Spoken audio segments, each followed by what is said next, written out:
The house stood alone, silent, imposing. It loomed over the landscape, a monolith of stone and shadow. Its windows, like empty eyes, stared out blankly. They held secrets, whispered rumors of a troubled past. The mansion was more than just a building. It was a presence. It had seen generations pass, witnessed joys and sorrows, births and deaths. Its walls held memories, trapped within the very fabric of its being. They whispered to those who listened, tales of love and loss, of betrayal and despair. The air around the mansion hung heavy, thick with unspoken words and uncried tears. The scent of decay lingered, a musty perfume of time and neglect. The silence was unnerving, broken only by the creak of floorboards and the rustle of wind in the eaves. It was a silence that spoke volumes, hinting at stories untold and secrets best left buried. This was not a place for the faint of heart. It was a place where the veil between worlds thinned, where the past bled into the present. It was a place where the echoes of bygone lives lingered, restless and searching for peace. Within the mansion's cold embrace, shadows moved, not cast by the setting sun, but by something far more profound. They were the remnants of lives cut short, souls tethered to the place of their demise. These were not malevolent spirits, not in the traditional sense. They were trapped, caught in an endless loop of their final moments. They were condemned to relive their tragedies, their joys, their fears, over and over again. The mansion was their prison, their sanctuary, and their tormentor. They were bound to it, unable to escape the confines of their spectral existence. Each ghost, a story untold, a life unfinished. The mansion held them all, a silent witness to their plight. It absorbed their pain, their sorrow, their anger. It became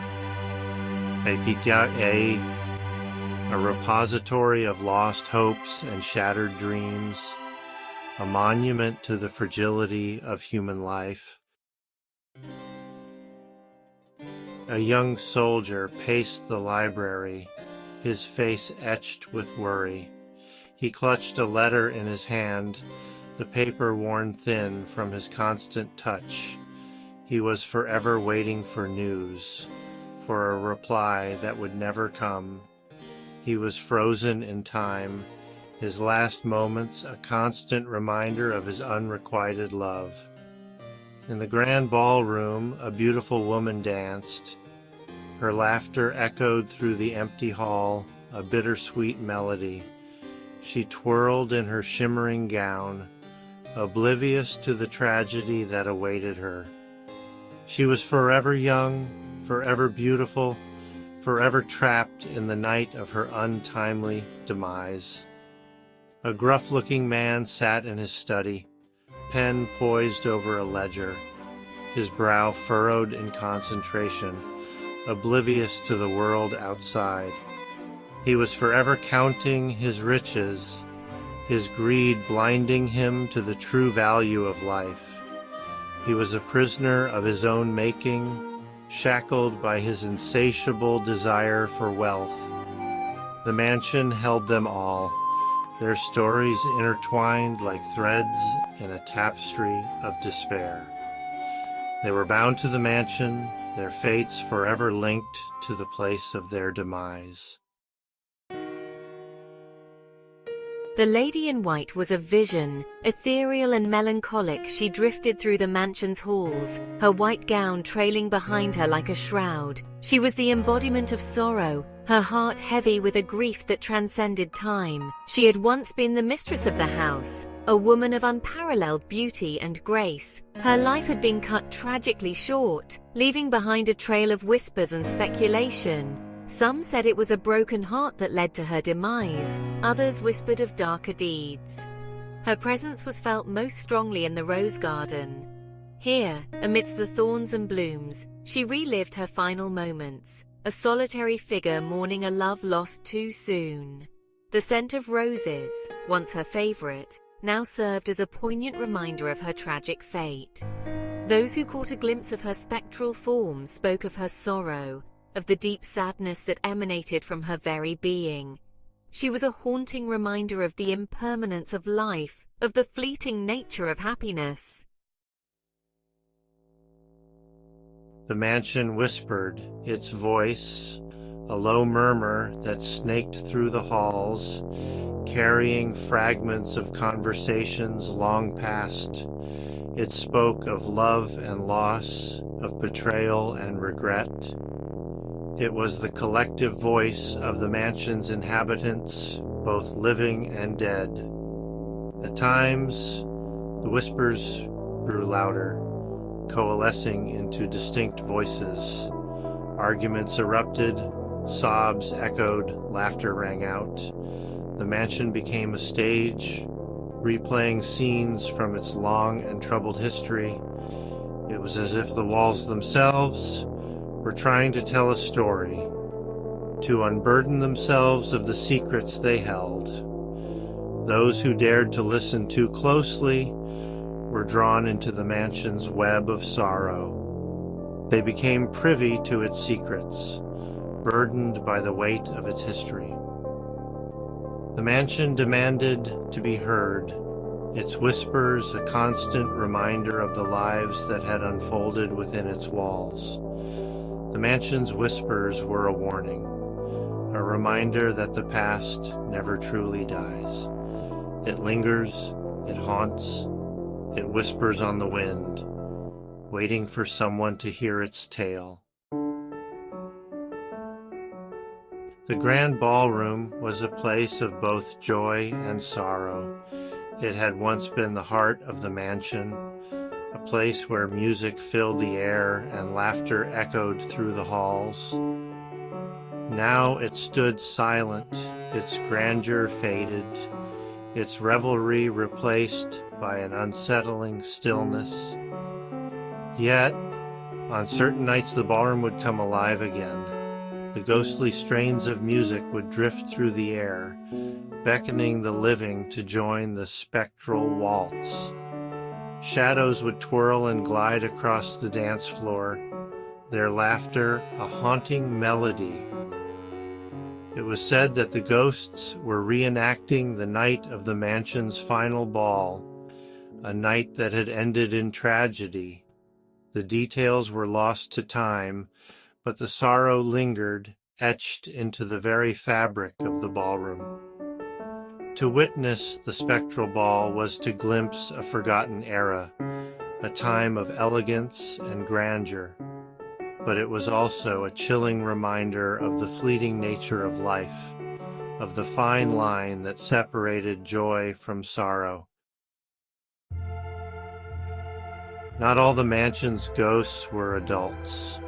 In the shadows, a child's laughter echoed, innocent and pure. A little girl, her laughter a haunting melody, played hide-and-seek in the vast halls, her spectral form flitting through the shadows. She was a playful spirit, her laughter a stark contrast to the mansion's somber atmosphere. She seemed untouched by the sorrow that clung to the older ghosts, her youthful energy a beacon of light in the darkness.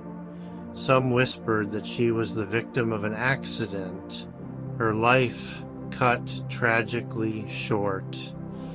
Others said she was simply a child who had lost her way, her spirit unable to find peace. Whatever her story, her presence served as a poignant reminder of the innocence lost within the mansion's walls. She was a symbol of hope, a testament to the enduring nature of the human spirit, even in the face of tragedy. Her laughter was a reminder that even in the darkest of places, joy could still be found. The mansion was a puzzle box, its secrets hidden within its walls, each ghost a piece of the puzzle, their stories intertwined, forming a macabre tapestry of love, loss, and betrayal. As the layers of the past were peeled back, the truth in all its ugliness was revealed. The soldier, forever waiting, had died in vain. His love, a cruel woman who had used him for her own gain, had never truly cared for him. The businessman, obsessed with wealth, had died alone, his riches unable to buy him happiness or companionship. The lady in white, the victim of a jealous rival, had been murdered on the night of the grand ball, her life cut short before its prime. Her sorrow was palpable, her grief a tangible presence that permeated the mansion. The mansion was a testament to the power of the past, a reminder that the echoes of our actions can reverberate through time, long after we are gone. It was a cautionary tale, a warning to those who dared to enter its doors.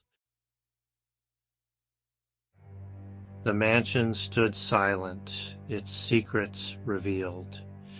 It was no longer a place of fear, but of reflection.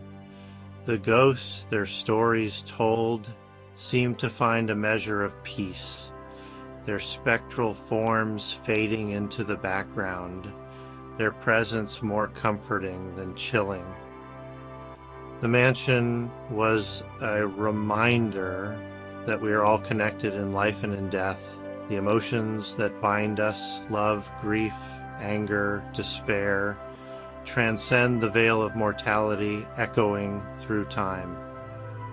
The mansion was a mirror reflecting the depths of human experience. It showed us the beauty and the ugliness, the joy and the sorrow, the love and the loss that make up the tapestry of life. And in the end, the mansion offered a glimmer of hope, for even in the face of tragedy, the human spirit endures. Love transcends death, memories live on, and the echoes of the past, however haunting, can serve as a reminder to cherish the present and to live each day to the fullest.